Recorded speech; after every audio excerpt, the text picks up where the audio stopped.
Ladies and gentlemen, welcome to It's Rainmaking Time. This is Kim Greenhouse, and it's a truly great honor to welcome the gentleman to the show that I'm going to introduce you to today. We're going to be talking about an extremely difficult, sensitive subject having to do with the 100,000 plus Native American children that were taken from their family homes, put into government boarding schools, and beaten physically, mentally, and spiritually so that the part of them that's Native American, their entire core, would be extracted from them and they would just be left as people, but not full human beings. We've invited Randy Vasquez, who is the director of The Thick, Dark Fog, a new documentary that has just come out covering the story of Walter Littlemoon, a Lakota man who went through many horrific experiences as a young child with other children like him in these boarding schools. It is not so much today about telling the victimization stories, perpetuating victimization, but to remind all of us that something as atrocious as this went on in the not so distant past, and there are people still trying to heal from this. Thank God that Walter and Randy and his team put this film together. I've just seen it this morning. You should all see it when you have a chance in your area. It comes out in June or July of this year on PBS. Randy Vasquez is known as being an actor, a producer, and a director. Really did a beautiful job directing this film. He produced the documentary Testimony, the Maria Guardado story. It's an award-winning film. And Walter, who was courageous enough to talk about his own story and the stories of his peoples that have gone through this, he has come out with his own autobiography called They Called Me Uncivilized, the memoir of an everyday Lakota man from Wounded Knee, written with his wife, Jane Ridgway, which I want to recommend that you pick up. It's the account of his experience of the schools. Ladies and gentlemen, welcome Randy Vasquez and Walter Littlemoon to It's Rainmaking Time. Good morning, gentlemen. Morning. Good morning. Thank you very much for being with me. Good to be here. Thank you for helping us get the word out. My pleasure. Yeah. It's very painful having watched that film.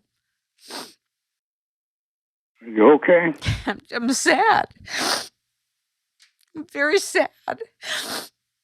It's extraordinary that most of this country does not know what children and what families went through and what the Native American peoples have gone through. I just want to tell you that while the documentary had light at the end of the tunnel, and it was very painful to watch for me, I feel sad for the aftermath of what's left for you. And I guess, Walter, I'd like to start with you. One of the things you said toward the end of the film is you talked about what it means to be a human being from the Lakota perspective, and I'd really like you to open the show with that. Okay. Well, we started this book as more of what I was like in the present day, because I recognized the fact that I was estranged from my own kids, and I couldn't figure out ways to try to get closer to them, or, in other words, to be a better father. But there was nothing in my mind. It was just blank. And, I could read books, I could watch TV, I could watch other documentaries, but nothing really pointed into the direction of what a positive parent should be. There was always suggestions, but there was nothing that I could act out to be a good father. I had all the words in my mind, but I couldn't put any behaviors to it. That's something that I learned in boarding school, was to speak English, and I recognized the fact that English has no acting out. It's just a lot of words. What does that mean? It means that perfect grammar. You get A's for if you speak good words, if you put them in the right places and stuff like that. But how do you act out the word positive? You know, there's good and there's good and bad, but that's only two directions. There's fat and skinny, and there's other words that really have no meaning. And I'm good at pronouncing words, and in school I was good at. I learned how to pronounce these words perfectly. But what do you do after you pronounce a word? Do you sit there like a bump on a log and not do anything about it? You know, like an example, the word walking, getting up to walk. And I could say that forward, backward, sideways, any way that you can think about it in terms of perfect grammar. But as long as I sit there, then all there are is just words. In Lakota, if you say, I'm going to get up and walk, then that's what you have to do. You got to get up, and then you take a few steps, and then your words come out. It's a little bit different from English. Does that mean, in a sense, that Lakota language is verb-oriented? Yeah. Okay. So a lot of our language is like saying they're backwards. Instead of, in an example, if I wanted to go town, I would say town first, and then wanted to afterwards, or the second part of it. And this makes a big difference in the Lakota. And in English, there's no difference at all.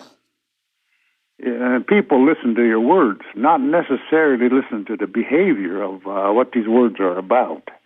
And that's what makes it hard for a person who was in boarding school to try to understand what the home life was about. When we started this book, there was so many things about me that I didn't know. And one of them was the fragmented thinking and the fragmented speaking. You know, like I said, I could speak English, but whenever it got to a painful part, then I could switch the subject to something else. And these are the things that you learned in boarding school. They're not positive. And when you bring this stuff home and you grow up with it, that's what your life is. So you had I had no memories about what I was as a Lakota. And I had to understand the simple word of being a Lakota. What is Lakota? I had to come to grips with that and try to understand what that meant. And I finally figured out that being a Lakota is to be a human being, to be part of a human, the human brotherhood or sisterhood or whatever that may be. You know, it's like a group. You know, you got animals that belong to certain groups. You got human beings that belong to a certain group, but you can't belong to that group until you have honor and respect and dignity that's required of that group. So to become a human being, you have to have honor and dignity, and pride, and all of this stuff makes you a human being. And so negative doesn't fit in there any place. It doesn't fit at all. And so to live that way, it's very difficult. It takes a lot of persistence and a lot of determination on a daily basis. You know, it's only good for maybe 12 hours. Then after that, you have to take a rest and start all over again. So every day is special. So when you get up in the morning, you have to look at the fact that today's a brand new day, and what happened yesterday is going to be there, but you don't practice that. You practice a little bit more harder in order to become a little bit more stronger in respect and honor again. So that's some things that boarding school didn't teach us. They took that away from us. The level of physical abuse was palpable throughout the entire film, really palpable, and the attempts to break your spirit was profound. How did you avoid having your spirit broken? I really don't know. At the time, what I knew about life was just what existed around me. My whole world was maybe an acre of land, or maybe 2 acres of land. That was my whole world. And within that world, and I just about every species of bird, I could pronounce their names in Lakota. Like the water, the rain, and people came in there and they talked about certain things, so I had to listen. And when I went to boarding school, then all of that was forced out of me. They pounded something else in my head, like learning how to speak English, not necessarily learning how to read a dictionary, but to speak English and do math, social studies, and stuff like that. And then we had to stay there for 9 months out of the year. So for 9 months, that was pounded into me day and night. I want you to share with the audience about the fact that you were extracted from your parents' home. Yeah, that's still a little bit emotional for me. I have, like Jane, does a lot of interpretation for me. I'd like Jane to speak for me because of my blood degree. I'm considered a half to full blood. And half to full blood on this reservation is considered incompetent. And then there's the half and less that are considered competent. The fee patent or the patent fee era of this time. So that makes a big difference. And the Bureau of Indian Affairs can come in there and say, you're incompetent. Whatever you say doesn't make any sense, and it has no legal value or legal standing. And that takes care of me. So in order to get around that, I have to have an interpreter. And interpreter is also written into the 68 Treaty. And because of that's what makes my word legal. Without that, my word is not legal. You understand what I mean? It's stupefying. It sounds silly, but it's a workable thing. It's kind of a roundabout way of corruption. You mean because of your bloodline, you cannot comfortably and at peace answer the question I asked you? No. Unbelievable. That still exists today, but it might not be practiced, but it's still here, like the blue laws. And no matter how educated I become, I'm still incompetent. So that's why an interpreter is very important to me. So you can't even acknowledge that the government came and extracted you as a young child? Yeah, I could talk about it, but to make it legal, that's where I need an interpreter. A car showed up one day. I think that was about after my 5th birthday. And my mother was there. My brothers had already left, but I was still there. And they came after me. 2 men got out of the car, and they opened up the door. This was one of those older. It kind of reminded me of a cockroach. The high 1941 or 40 Ford, somewhere around there. Had that little insignia on the side of the door, like a little badge, said U.S. government. I remember that. It was a gray car. And these 2 men got out, and my mother was standing there crying, and she said, you have to go with these people. And so they put me in the back, and that was it. The next thing I knew, we traveled for maybe half hour, maybe 40 minutes or so, ended up with this strange place. And it was a strange smelling place. Everything was strange. There were buildings. I knew what buildings were, but I've never seen buildings like this. And people were all talking a strange language, which was English. I didn't speak English. I didn't understand English because I always spoke Lakota. And that was my first experience there. And when I got out of the car, the guy opened it up, and he opened the door, and he said, he waved, he used his hand like, come forward. And there was then there was a lady there, and she grabbed me on the shoulder. I think it was on my left side of the shoulder, and just dragged me along, or just pushed me right alongside of her. And just, they led me down into a basement, and then into a little room. And there was a lady standing there, and they said something, but I didn't understand. And she spoke Lakota to me, and she said, "Take your clothes off." Now, these things still stayed in my mind on that first day. And then my brother showed up there, and then he started talking to me. So that was my first day at school. Everything was strange. There was the smell of the building, the smell of clothing. Everything was just completely a whole new experience. This was what I would call cultural shock. Something that I think all of the kids on this reservation go through when they have to attend boarding school. And it's something that they don't forget. They might cover it up, but the behavior of that incident still stays with you. And it's just set into your mind. And there's so many other things that take place at that time that you don't have time to think about it.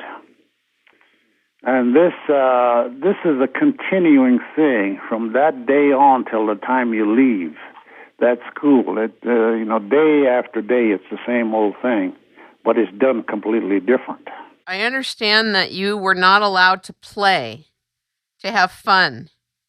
No, there was always somebody watching us. Eventually, we called these people squealers.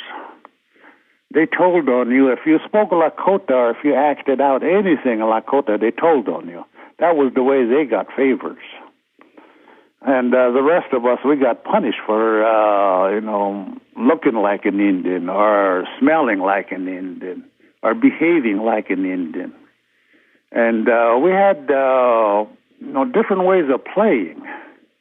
Not necessarily in English. We didn't know anything about baseball or basketball or stuff like that. Sometimes we had our own toys. We made our own toys at home. But we weren't allowed to take them to school. So all of these games were strange to us. I remember the kindergarten class that I went to. Well, that's what I learned later, that this place was called kindergarten or primary. Back then, that was the word primary. And the first time they took me into that building, my brother was the one that took me into that building and told me I had to stay there. But he spoke Lakota to me. And when he left, the teacher, I remember her because she was very scary. She was tall to me. And her hair was what really frightened me. Because it was piled up, what a beehive looks like. That's what it reminded me of, and that stayed with me. And her dress was kind of a dark grayish color. Sounds like a prison system. I wanted to find out, Randy, how you got involved with this project and what led you to direct this film. Oh boy! Wow. So I can give a short answer to that. That's okay. We have time for you. We have time. Well, I think, just listening to Walter talk reminds me of my own childhood and probably the impetus for, putting his life on film, his boarding school experience. When I was 5 years old, my parents divorced. I was living down in San Diego, and my father was from Mexico. My mother was a coal miner's daughter from West Virginia, white woman, and who'd come out to the West Coast and met my father in college here in Los Angeles. And they divorced when I was 5, and my mother had custody of my brother and I, and so she took us back to North Carolina. And I think that's how I relate to Walter's experience, because it was like being relocated against my will, albeit to my mother's family, who was a very loving family and everything. But I remember going to school in the first grade there, and I just felt like I was in the wrong place. I felt like my world was not right, and I was very sad. Why am I not in California? Why is my mother not with my father? Why are we here in this strange place? So, I struggled through that through childhood, and that was kind of cultural shock. You're in Southern California, and then all of a sudden you're in the American South, and this is 1966, so you can kind of imagine it's kind of liberal. I was with a lot of other people, the Mexican side of my family, and all of a sudden I'm with my white side of my family, and they're talking kind of strange accent. There aren't people that look like me anymore. So that was kind of the foundation, I think, of the rest of my life, trying to balance the Mexican side of myself, living in American white society and trying to be accepted. But before I did Walter's film, I'd been an actor, and I met this woman, Maria Guardado, in 1997 at this activist group. There was this protest against the CIA and its involvement with drugs for arms back in 1987, the whole Oliver North thing, arming the Nicaraguan rebels, and cocaine drug sales in the ghettos of America, in this case, South Central Los Angeles. So I met this woman at this anti-CIA protest meeting, and I was going to do a documentary on this whole group because I was fascinated by it. What was all this about? But this woman would stand up in the meetings and talk about, I was kidnapped by the CIA in 1980 in El Salvador by the death squads. I was tortured. I was raped, and I survived. And so I ended up, long story short, I ended up doing this documentary on this woman, her story of survival. And in 2001, I finished it and went to a lot of festivals, won a lot of awards, and so after that, I was trying to, what am I going to do for a follow-up film? I got involved in a couple projects that my heart wasn't into them. And in 2003, I started reading about the boarding schools, and I was, wow, why didn't I know about this? I found myself relating to kids being taken away from their families and being put in schools that they didn't like. And it had a lot to do with their ethnic identity being dismissed. And so I started reading about this, and I found this term complex post-traumatic stress disorder in some of the books I was reading. So I called up the Harvard psychologist that was the pioneer in this field, Judith Herman. Complex post-traumatic stress is basically PTSD as it occurs in childhood, and how the symptoms are suppressed and they manifest themselves in adulthood through, violent behavior, and drinking, drugs, this type of thing. Unresolved trauma, childhood trauma. So I talked to Judith Herman at Harvard. I told her what I was doing, Native boarding school stuff, and she said, well, a colleague of mine works with natives. Why don't you talk to her? So I called up this woman, Jamie Shoren, told her what I was doing. She says, I know this man in Wounded Knee, Walter Littlemoon. Why don't you give him a call? Sounds like you guys could get together. So I called Walter. I talked to Walter and his wife. This is September 2004. And at the time, they were struggling to get Walter's memoirs published. Different publishers were giving him a hard time, giving him a runaround, and they were just trying to get their message out of his boarding school experience and his healing from it. And so I said, listen, you know what? I just did this documentary about this woman from El Salvador.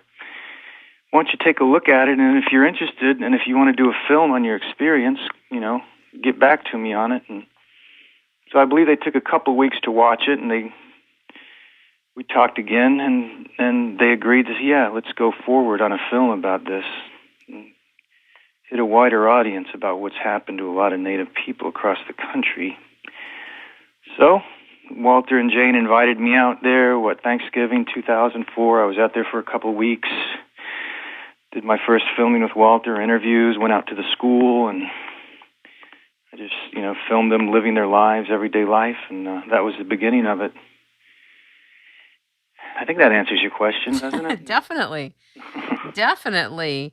Did you think that you would be able to capture the complex texture of what Walter and other children of the tribes went through? No, I didn't. I was hoping to get the best story I could and the details. I know it's for one man's experience to cover the thousands of kids that went to school is impossible because there's so many experiences. But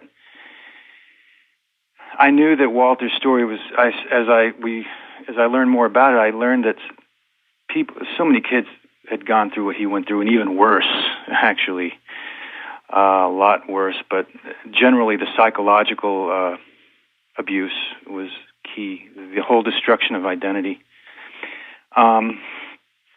But it's hard to get. It was hard for me to get. I think, being an outsider and coming in, I know that it was hard for Walter to talk about a lot of things, so I really didn't push him.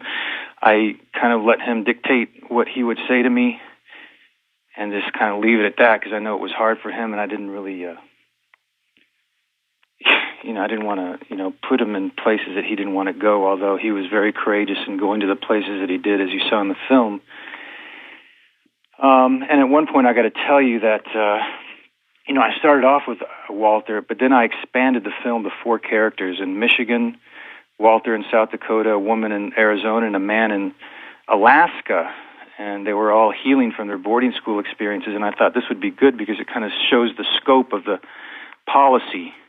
It was all over the country, not just in South Dakota, but it was all over and affected Native people all over this country. And anyway, that kind of collapsed under the weight of its own ambition. People dropped out, and so I just went back to Walter, and we ended up getting a grant and finishing the film. But, it's not the definitive boarding school documentary, but I'm hoping that when it gets out there, it'll touch a nerve. It'll get other people to tell their stories. I think Walter's message is if I can do this, you can do this. That's kind of it. Were you concerned about how it would be funded, though?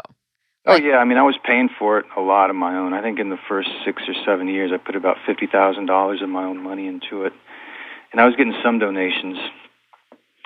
And we kept applying to Native American Public Telecommunications there in Lincoln, Nebraska, and we finally got the grant for $100,000, and we put that to good use, and we kept raising other money, and we still need about $10,000 more to finish, to pay for all the archival stuff that you saw in the film, and we're actually having a fundraiser in a couple of weeks here in Los Angeles. But yeah, we finally did it, and it's basically, it's 98% finished, and it's going to be on PBS beginning in June. I don't know the exact times or channels, but and right now it's available to educational institutions, colleges, universities, schools, treatment programs, and then once it does air on television in the summer, it'll be made at a much cheaper price to individuals' home sales.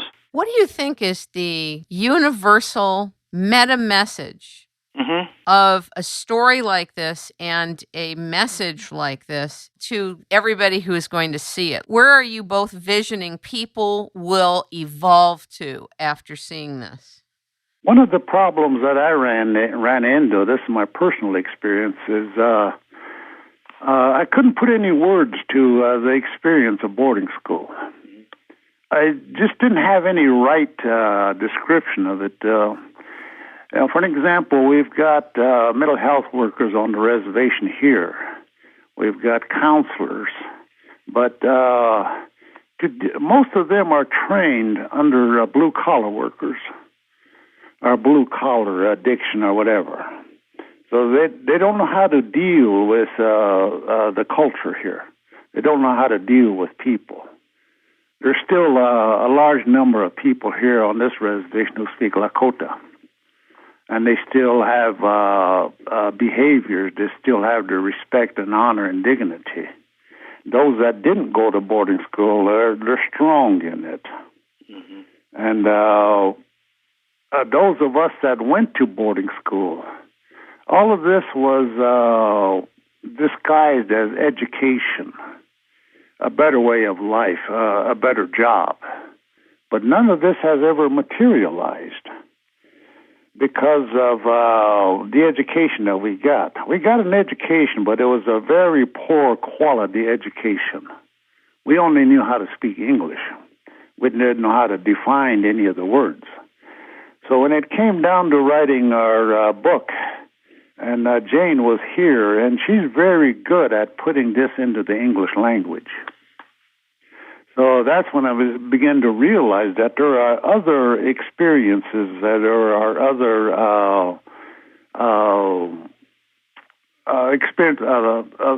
there are other things that students had experienced, but didn't have the words to clearly define or clearly interpret what they were going through.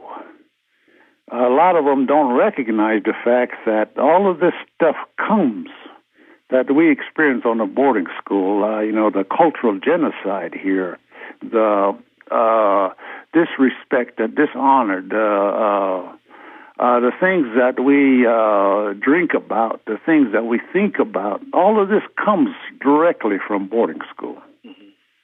And we had to put the words to it. And I didn't know anything about what they called the complex post-traumatic stress disorder. Like PTSD, the post-traumatic stress disorder, has a beginning and it has an end. Complex post-traumatic stress disorder goes back generation after generation to the beginning of probably even back to 1492. That's usually my cutoff date. I like speaking about 1492. That's when everything started for us. Yeah. But anyway, what boarding school had left us with was nothing, period. The reality of being Lakota is kill the Indian and save the child, or save the man. That was the whole boarding school experience. This started for us, a guy named Pratt, the Carlisle School. My uncle attended Carlisle School. But he spoke English, but he also spoke Northern Cheyenne, and he maintained that. So I spoke Lakota in boarding school, but I found different ways of trying to hang on to that, and I don't know why until later on in life. And we used to sneak off just to speak Lakota, go into drain systems or go into... we had this little place. We had dairy cows at boarding school. And they gave us milk, but there was a place where they had haystacks, and then later on they made the square bales. So inside of one of those haystacks, we had a little meeting place there, and that's where we would speak Lakota without the fear of somebody watching us or somebody telling on us. But the sad part of that is, in one sense it sounds exciting, but in another sense, you grew up with that behavior. So in order to speak Lakota, today, even away from boarding school, you still look over your shoulder. You still check everybody around you to make sure that they're Lakotas. This is part of the complex. Once you leave boarding school and what you practice there goes with you, and you grow up with that. And so today, when I speak Lakota, this thing, this nagging, niggling thing in the back of my mind is always there. The question is somebody watching? Is somebody going to squeal on you? Is somebody going to tell on you? Are you going to get punished for speaking Lakota? So I have to go through all of that on a daily basis. Do you think it's possible for you to go through some type of a transformational healing process where you completely cleanse what happened to you so that you have a past, but that it's not traumatizing and living in you in the present? Not really. Not until I can put some good words, good positive words on the boarding school experience. And there isn't too many, and this is the only word so far that we have been able to come up with, this complex post-traumatic stress disorder. But Jamie Shoren is the one that explained a lot of this in the language, and Jane put it into a language that I could understand, into the English language. And I can understand it in Lakota. In Lakota, they call it chante shita. But when you translate that, it just means bad heart. Bad heart doesn't mean that your heart is bad. It just you've got sad feelings. But where do these sad feelings come from? That's the whole question that we need to answer for ourselves. Isn't the Lakota tribe have a medicine man or a medicine woman? Yeah, we have. We call him. We used to call him the holy man, Wichasha Wakan. But Christianity and organized religion had influenced a lot of these so-called dreams or dreamers. And so they bring in cultural things, not cultural things, but religious congregations. You know, any church, organized religion has a congregation. And in Christianity, they have to have a congregation. And they have special needs for that, and they have special purposes for that. So that is brought into our spirituality, our not spirituality, but our ceremonies. Our ceremonies are not, or should be based on religion or anything like that. There's a different reason for our ceremonies, and people haven't been able to explain that to the local people. So Christianity comes in there and plays a role in that. And this is what throws the whole idea of ceremonies completely off the track. We end up going in a opposite direction when we should be going in a positive direction. But we're going into a negative direction. Are you basically saying that even the ceremonies have been infiltrated? Oh, yeah. You don't have pure Lakota ceremonies? Not anymore. You haven't found one that you were comfortable with? None at all, because of individuality. Lakota is an individuality. Lakota is individual. People grow up individual. Women have their own language. Men have their own language. Women have their own dances. So do the men. There's a line in between that, but that line has been stepped on and abused so many times that it's almost invisible. So a lot of that stuff has to be dusted off. They have to be brought back into the original form. What is our ceremonies about? It's not about, and it shouldn't be about Christianity, our religion. But we don't understand what the Creator is about. We don't know because boarding school took that away from us. Can you share something? Recognize what the Creator is about. You need to remember. A person needs to hear, not listen, but to hear. A person needs to see. A person needs to feel. All of these things are important. All of these come under the heading of respect, honor, and dignity, and pride. And that's what Lakota is about, not what boarding school is about. Boarding school is something that tried to get rid of what the original Lakota was all about. There are still dreamers out here. And they all have dreams, but dreams are no longer followed. There's always those shortcuts. There's always that corruption. How about your sweat lodges? Do you find that your sweat lodges have been preserved? No. like you said, Sweat Lodge. The name has been changed. Well, tell us what it should be. The original name that that I remember growing up around was Inipi. Inipi, the original word is Inipi, coming back to life. That's the real word for it. I mean, the original word for it. But it's been shortened to Inipi. Inipi Kaga. Not a sweat lodge. You don't go in there to sweat.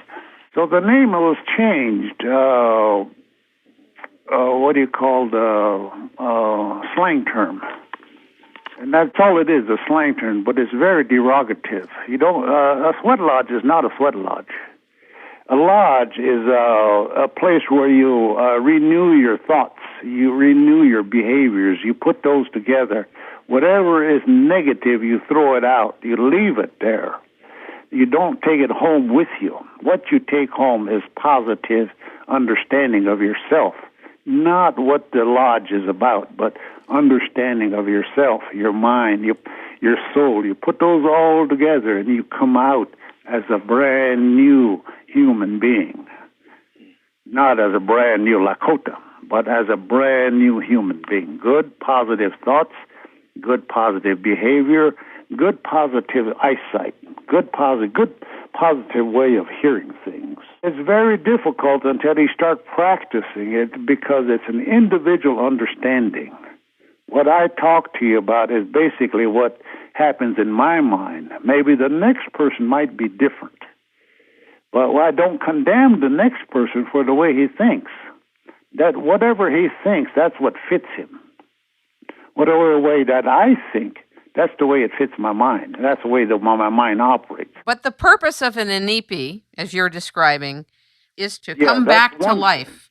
You go in. The other part of it is learning how to communicate with the Creator. You don't communicate with the Creator. You learn how to communicate there. You're taught these things. Who teaches you? Whatever spirits come in there. They're the ones that teach you. The wisdom of elderly, you probably heard of that before. Sure. The wisdom of elderly is not a human being. An elderly is not a human being. It's not a person that is aged. Sometimes you're going to find a 6-year-old mind in an 80-year-old body. Sometimes you're going to find an 80-year-old body in a 80-year-old mind in a 6-year-old body. Right. So you have to keep that in mind. The elderly of this life is the sunshine, the grass, the rain, animals, plants, flowers. All of these are the elderly. Rocks. These are the elderly of this life. And if we don't know how to listen to them, if we don't know how to hear them, then we're just wasting our time. We can't become a human being until we learn how to listen to them. And you have to sit still in order to have a concentration, a strong concentration, a strong persistence to learn. And that way, when you get all of that accomplished within that Inipi, then you could sit out in the open and you could hear what these trees are talking about. They don't speak the language, the words that we use. They have their own language. Flowers have their own language. Sometimes you feel their language, not words, but you feel their language, like the sunset. That has its own language, but you have to feel it, not the words. You don't put it into words. You enjoy that.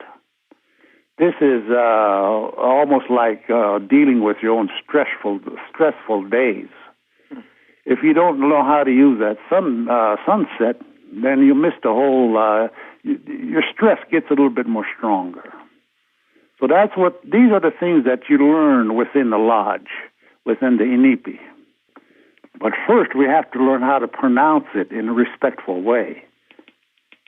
That was beautiful. The sweat lodge is something that shouldn't be used at all, or even, the term sun dancers.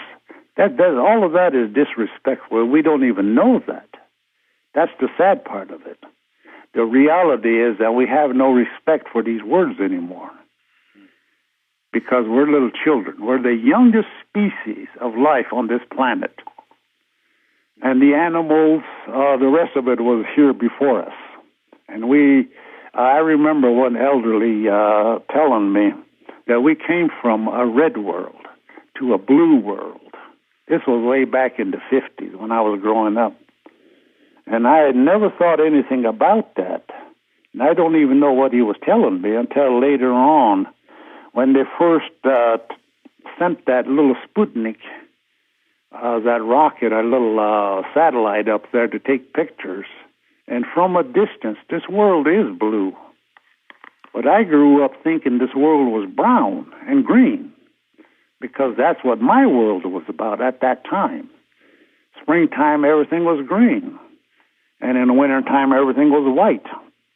And in the fall, everything was brown. So that's what I knew that this world was all about. But these pictures from a distance proved me wrong, that this world is blue.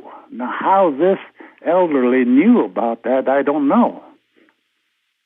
So a lot of these information, or a lot of the information that I was told at a young age, I didn't remember because of boarding school. It was suppressed. Later on, after I started digging around and reading my great-grandmother's autobiography, her name was Iron Teeth. She was Northern Cheyenne. Her husband was, she called him Red Pipe. And when she talked about even meeting people like a person who was a half white man and then the full white man, that's how she described him. And I can't remember the scout's name or the guy that worked for the Army. He was a pretty well-known trapper. He kind of, hang on. Oh, Jim Bridger. Jane had to remind me of Jim Bridger. Okay. That she actually met him, and his assistant, I guess, was half black and half white. So they called him the half white man. So that's how she had described him.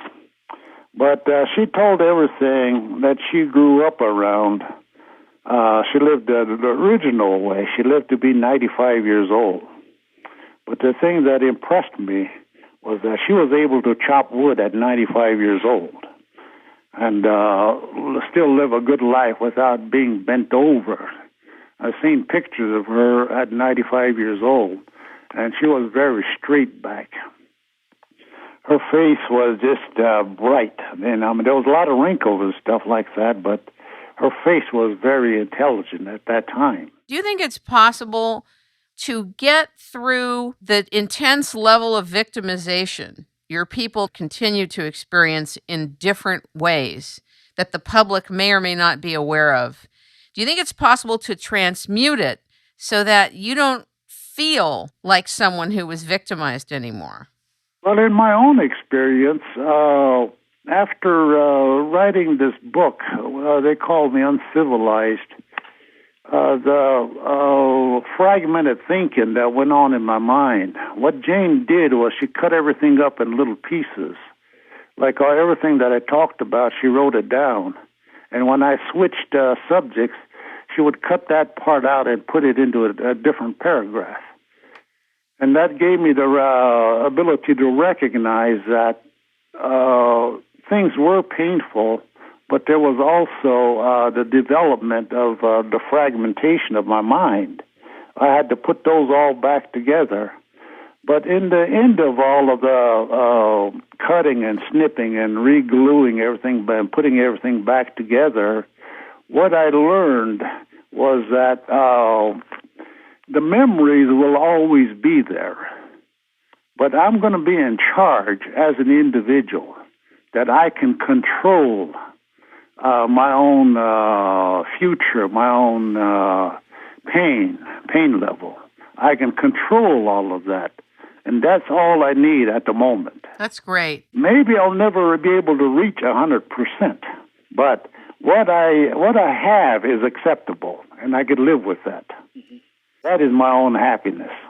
Are you happy now? Well, I'm okay. I think, like I said, it's acceptable. Maybe I'll learn to be happy, but I've got dogs. We've got a cat, and Jane is here, and we live in our own home. Yes. We get to walk in evenings. So those are the extent of my happiness. I saw your dogs in the film. They were darling. Yeah, these are dogs that people throw away, so we take them in. They looked pretty happy in the film to me. Oh, yeah. They got the whole couch that they sleep on. There's 3 of them now. We just had another one that showed up. So we call him Mudley. He's part of the family, and him and Mudley and our cat, his name is Pasu. Pasu is nose in Lakota. And he lives up to his name, but they have this thing going. They get into fights. And it's just, the regular cat and dog thing. Randy, when people see this film of yours about Walter's story and the other 100,000 plus children that went through this, do you think it's possible for people to see beyond the victimization, the level of it? I think so. When you say the words victimization and set it alongside American Indians, I think, well, what people generally think maybe is, okay, the land was taken away, yeah, they were cheated. But this boarding school experience, I just don't think they know much about. And I think that so much in life, with all human beings, we are so defined by our childhood experience that it makes sense to me that if people know this story and see what was done to these children, government policy, government mandate, then that it will hopefully break down some sort of stereotypes that we might have, the general public might have about Indians being drunk, Indians being lazy, and say, wow, now I have an understanding of why there's so much alcoholism in Indian country. It's a result of boarding schools in large part. So that's why I made the film, really, was to address the stereotypes of the drunk Indian, because I didn't understand what's a stereotype of the drunk Indian. I didn't accept the argument that it's just a genetic thing. And once I found out about the boarding schools and what was happening to these children, really heinous things, thought out, planned, evil things that adults can do to kids, I thought, well, that makes sense to me. I would probably be a drinker too, to not think about what happened to me. So I think in my efforts, in my own small way, making a film about this subject matter can make some kind of positive change in the world. It also addresses a puzzle piece, which I'm sure people have asked and wondered, why is there so much alcoholism on the tribal lands? And I think it definitely addresses it directly. It was the drinking issue. It's also the lack of parenting skills that Walter mentioned because of his relationship with his kids. That, you're separated from your parents for so long, and they're certainly not teaching you how to be a good parent at these schools, and so you kind of become alienated from parenthood. And then when you become an adult, you don't have the tools. So that's an also important thing in the film.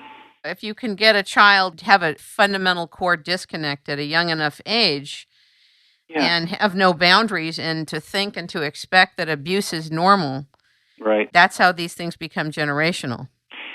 Yeah, and Jamie Shorn talks about that, not so much in the film, but I remember in an interview she talked about how the expected day-to-day activity involves, being dehumanized, being punished, and it just becomes a normal thing. And then all of a sudden you got a child growing up with no self-esteem, and you got problems. In the film, when the Brussels collector came to Walter's brother, Did that Brussels collector end up giving Walter and his family those photos back of his own family? I believe Walter, didn't you say, no, you keep them, you can keep them better than I can at home? Yeah, we received a lot of photographs from him. But, if I kept them here and I happened to pass away, there's no place that I could put these photos where they could be preserved. Yeah. In Brussels, they've got a whole building, the second floor, completely for that one reason, is to preserve all of this. They're in glass cases where they are sealed in there to preserve a lot of these artifacts. They've been through, I don't know how many different world wars since 1932 to 35. That's when they were sold to the butcher there. And the butcher, he had made friends with a lot of the Lakotas, but also our family there. We weren't born at that time, but he just had a thing for, I call it the respect and honor of Lakota people. And so he tried to preserve a lot of these things, but he also knew that at that time there was a depression. So he paid him what he could for it, and he preserved them. And when he passed away, Francois got hold of them. The butcher's nephew inherited that stuff, but he didn't know what to do with them. But he knew Francois was a collector. So that's how he got involved in it. And Francois upholds a lot of the dignity of the Lakota people. And he's trying his best to preserve that and give back to the Lakota whatever things that he could in his own way. And I appreciated that because that preserved a lot of the things that I couldn't preserve here. I just don't have the finances. I don't have a place. Or I don't have anything to preserve that. And I know our own government is not going to help us in any way to preserve a lot of this, even though that we do have to preserve and protect the culture within our tribal constitution. But that doesn't mean that they're going to enforce that. So for me, it's better that he keeps them there. At least nobody, our politics, can't touch them that way. I would like to go see it when I'm in Europe this year. I'd like to go to Brussels and see your whole family and the tribe's collection, if it's possible. His friends. You'll be impressed with what he's done. The thing that I could describe that stays in my mind is that the front of the building has these big French doors or windows. You know what they are? Maybe 9 feet tall or 8 feet tall or something like that. They look like doors, but they're actually windows. So on every window frame, he's got a portrait or painting of a family on every one of those windows. I think there's 6 or 8 of them. The whole second floor, he bought the whole building. And the second floor is just dedicated to all of the artifacts or the dancing costumes that he was able to collect, and a lot of the history, the names of the people there. And he'd done everything that he could, but he had the help that he needed. Even the prince there and the town mayor or the mayor of, I don't know how their government is set up, but the mayor also is involved in that, and I had a chance to meet him. So we become good friends that way. But the whole collection has been turned into a museum. How beautiful. What's the name of the museum? It's called the Western Shop. If you do a search on Francois Chladiuk... Spell it for us, would you? So I'll try. CHLADIUK, Chladiuk. I think it's called westernshop.bl for Belgium or something like it. It's right there in Google. Fabulous. Walter, are you there? Yeah. Okay. Russell Means, did he hear about your project? I saw that you showed some clips of him, and what do you think of the work that he's doing with Lakota? Now. I don't mean to laugh, but Nothing really. He hasn't done anything except show his face around here a number of times and trying to create some news media attention. So if we do anything for the community, I just ask that he be left out because he's not interested in helping any of the Lakota people. And what he does is he does it for himself, not necessarily for the people. And I've heard him speak Lakota, but I couldn't make out what he was saying. And it's like the priest here in Wounded Knee, they went to someplace in Indianapolis or Minneapolis, someplace east of here to learn how to speak Lakota. And then he came back and he did a mass in the Catholic Church Mass in Lakota.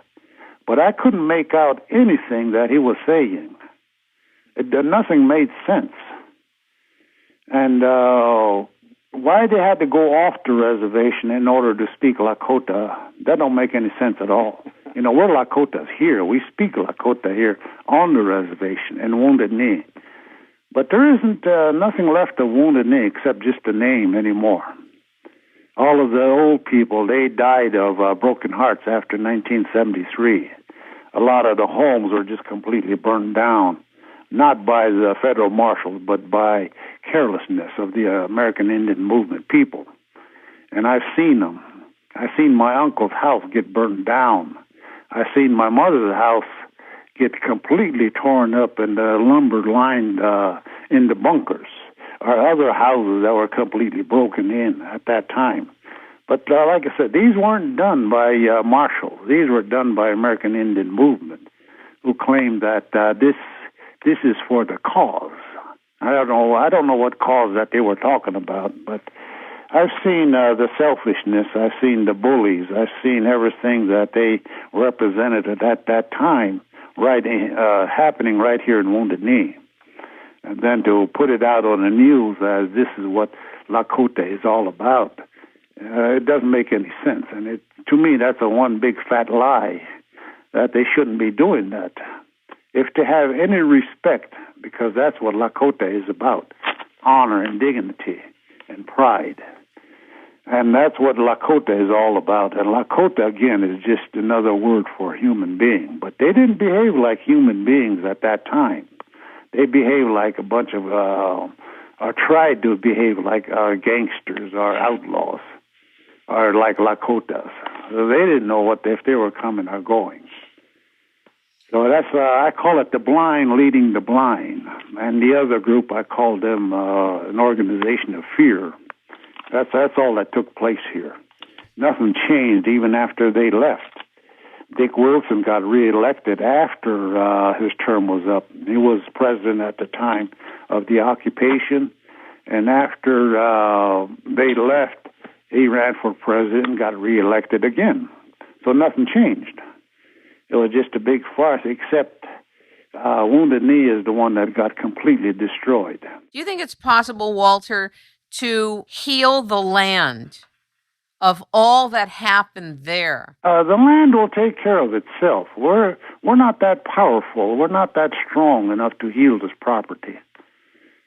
We're just human beings. We're still learning how to be human beings. So we don't have that kind of power. But, to take care of the property, we still have to learn how to do that. Right now, we can't even take care of ourselves here. That's the sad part of it. So what's needed now, in your view, with respect to Wounded Knee and where you're at? For Wounded Knee itself, I think we need, one thing is we need to get rid of these cluster houses. We got a bunch of them all over the reservation. And I don't even know why they brought them in. Wounded Knee voted it down, that they didn't want these cluster housing. But the tribe moved around that, and they leased out property that they controlled at that time to the HUD housing so they could build these cluster houses. They didn't respect the word of Wounded Knee at that time. So to get rid of these houses and put people back onto their own property, build them houses out there, and let them be responsible for a change. I think a lot of that will point us in the right direction. And we have to struggle the rest of the way. But we've always struggled in order to survive. But today, we need to learn how to live instead of surviving. And that's a long, hard struggle. And I don't even know how we're going to start doing that, because most of our people here on the reservation, they speak English. A lot of the kids, from 5 years old up to 18 years old, they speak English. They don't speak Lakota anymore. And there's some in there that understand Lakota, but they don't speak it. So that clearly marks the end of our language. Anybody who is after 18 years old, they might speak Lakota, but they're too ashamed to speak Lakota openly. So the end is in sight now. Like elderly, like myself, I speak Lakota, but I would rather speak Lakota, but there's not too many around. My neighbor speaks Lakota, and I speak Lakota to him all the time. My whole family is gone now. I'm the only one left. So we used to speak Lakota to each other. But anymore, there might be maybe 15, 20 people in the community of Wounded Knee of 600 who speak Lakota. So a lot of these things we have to bring back in order to heal what the land is about, what these other forms of life are about. We have to learn how to respect them. But we have to learn how to respect ourselves before we can even respect anything else or any other form of life. So a lot of this stuff, they're not being taught in school. They have to be taught at home. And so a film like this that tells it the way it is very beneficial. But we need to move forward. We can't keep one foot in the white world and one foot in the red world. We need to learn how to bring those together. We need to learn how to step forward, take one step forward as a human being.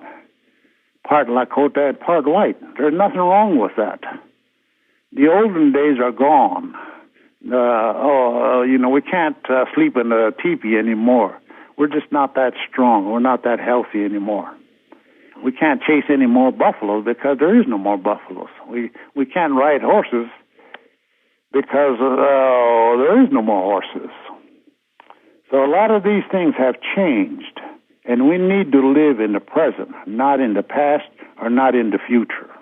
We'll get to the future, but we need to learn how to live today as a human being with dignity and honor and pride. Then we can do or whatever we are supposed to do. Without that, we need, our ceremonies are completely going off the track now. They're all going in a different direction. We need to bring those back into the fold of Lakota. That's all I can think of at the moment. Maybe other people might have different ideas. But we need to talk about these ideas one way or another. I want to thank you both for joining me. It's really a profound honor and moving to be with both of you on the show. And if I could say anything it's Rainmaking Time is about, it's what I've just been hearing. Randy, if you would like to give your website address or the website address for the movie, please go ahead. I will. Thank you. Simple, www.thickdarkfog.com. There's lots of resources. There's a trailer. If you'd like to donate, a tax-deductible donation, it's right there on the website, the Human Arts Association in New York City. A tax deduction. We're trying to raise, like I said, approximately $10,000 more to get the film ready for national television broadcast on PBS this summer, where, instead of reaching hundreds maybe at a film festival, we'll be reaching millions. With our audience. So, and if you're in Los Angeles area, March 5th, Monday night, March 5th at 7:30 at the District Barbecue and Lounge downtown Los Angeles we're having a fundraiser. We're going to be showing the film. We're going to be having a Q&A afterwards. There will be some food and drink there that you can purchase at reasonable prices, Korean barbecue. It'll be a fun evening. Some people involved with the film will be there. Also, I want to put a plug in for Walter's book. It's called They Called Me Uncivilized. It's available on Amazon.com. It's a wonderful read. It's about 90 pages, 95 pages, I think it is. It's a good supplement to the to the film and vice versa. And I guess that's about it, really. I appreciate that, Kim. Sure. Randy Vasquez and Walter Littlemoon. It's